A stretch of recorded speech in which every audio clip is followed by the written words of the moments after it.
I got interested in games, and I mean really children's games, usually played with pencil and paper or something, but really very childish.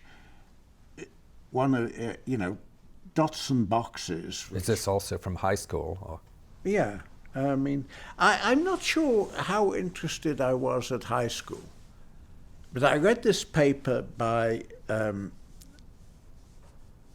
Richard Guy and Cedric Smith, which sort of told me about this theory, and the theory was by Grundy and Smith, P.M. Grundy. And it was about adding games up. And they only considered games in which the moves are the same for the two players. And you might think that chess is like that, but it's not. In chess, one player moves the white pieces and the other player moves the black pieces. And although the moves are similar, they're not exactly the same. It's illegal for the black player to move a white piece and so on. So games satisfying that condition, that are called impartial games, are very special and rather unlikely. And I always intended to try and generalize this theory of Grundy to what I call partisan games, where the two moves are different. And then eventually, I did nothing about it for a long time. And then eventually we had the British Go champion in our math department in Cambridge, and he used occasionally to play Go against some of his friends, in the common room in the department, and I used to watch and try and understand why this move was better than that one and so on. I never understood anything about Go, but I did, I suppose I understood one thing, which is that at the end of the game, it sort of breaks into a sum of games. And I decided to study sums of games. And my God, that was another thing that was quite astonishing. I discovered that some games behave like numbers. This was in the period after the Conway group? Yes, it was. Probably immediately after. I can't remember. Everything gets jumbled up in time. There was a notion sometimes of a player being one move ahead or something, and then you could be 2 moves ahead or 3 moves ahead and so on. And it's perhaps not a good idea to call it moves ahead. The value of the game could be 1 or 2 or 3 or -1 if it was for the other player. But then after a time, I found that there was a concept of a half. There was a game, 2 copies of which added up to precisely 1 move. 1 move, by the way, it's a game. Namely, it's a game in which the player left can make 1 move, and the player right can never move at all, and it's not a very interesting game. You have a starting position. Then from the starting position, right can't move, but left can move. So right is And lost. if left moves, it ends the game. And you wouldn't think that's a very interesting game, but you can add it to itself, and then you get 2 moves. I often call them 2 free moves and so on. Or you can get -1 move if right's ahead instead of left. And then I discovered you can be fractional numbers of moves ahead. And then after a time, I realized something, which is, rather than thinking of these games as representing numbers of moves and so on, you could think of numbers as games.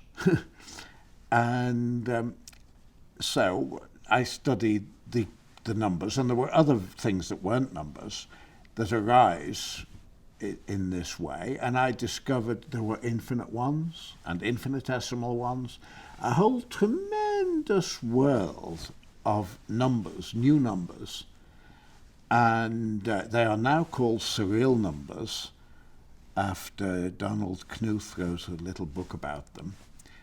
He was the first person to publish them, he was still is, really a theoretical computer person. Yes, he wrote this novel, and in this novel I appear as God, actually, which is... Yahweh or something, JHWC. Sorry?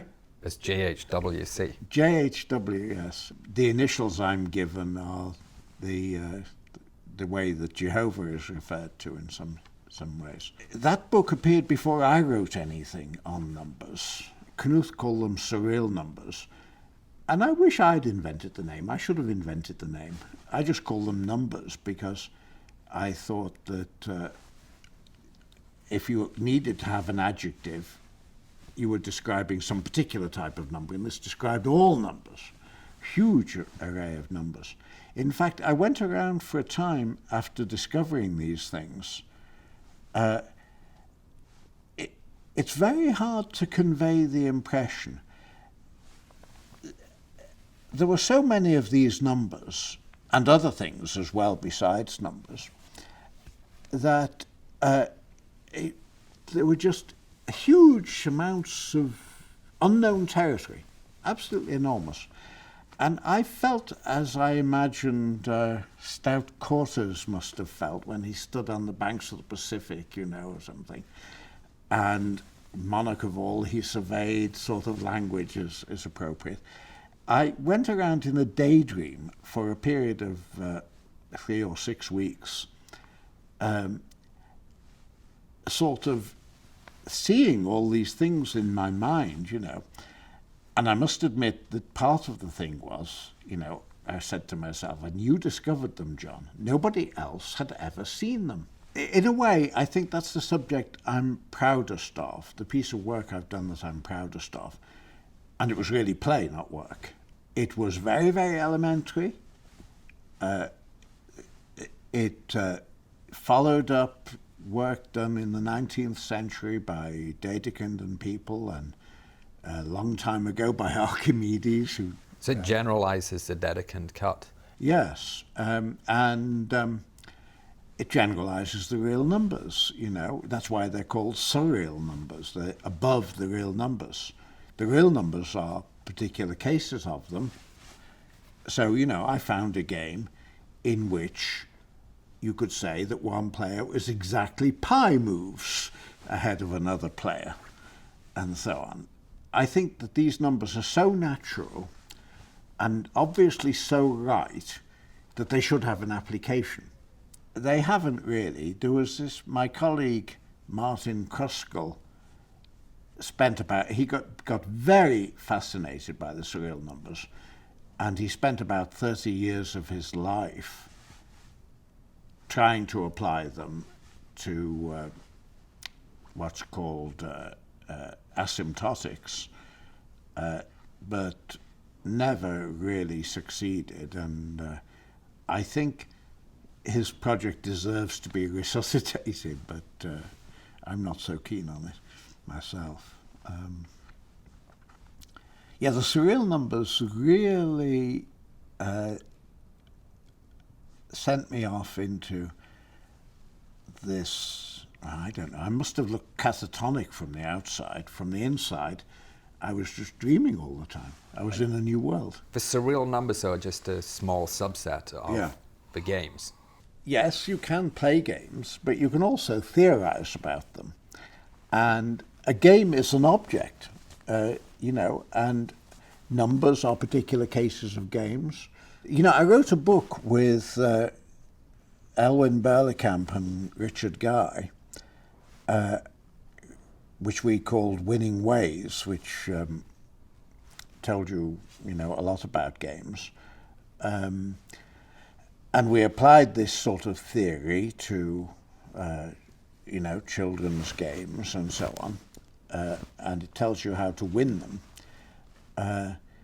And then I also wrote a book called, this by myself, called On Numbers and Games, which we abbreviated to ONAG.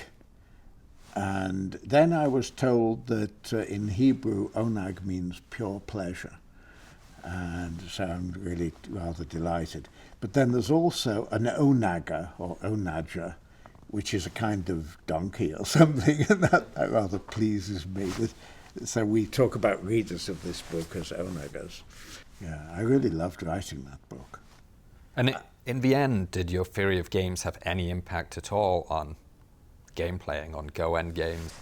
Well, not in my hands, but Berlekamp, who was my co-author in the Winning Ways book, he applied it to Go. And he's quite a keen Go player. He is a keen Go player, yes. He didn't actually know that I got it from Go in the first place. He applied it to Go. He found, positions in Go near the end of the game where the theory was actually useful. And he wrote a book with a student of his, David Wolfe, about Go. And he actually went around in Japan and he was very fond. There was a Japanese professional Go player, and I should say Berlekamp didn't beat him at the game of Go exactly, but Berlekamp set up some rather special position in which a Go player didn't play optimally. Yes, in which, Berlekamp could analyse everything about this particular position. And so he met this professional Go player who was astounded that anybody could possibly beat him, particularly a Westerner, shocked, terribly shocked. And he wanted to play the position again and again and again. And then he actually moved, this is the professional Go player, into the hotel that Berlekamp was staying so that he could continue playing him for all the time he was there.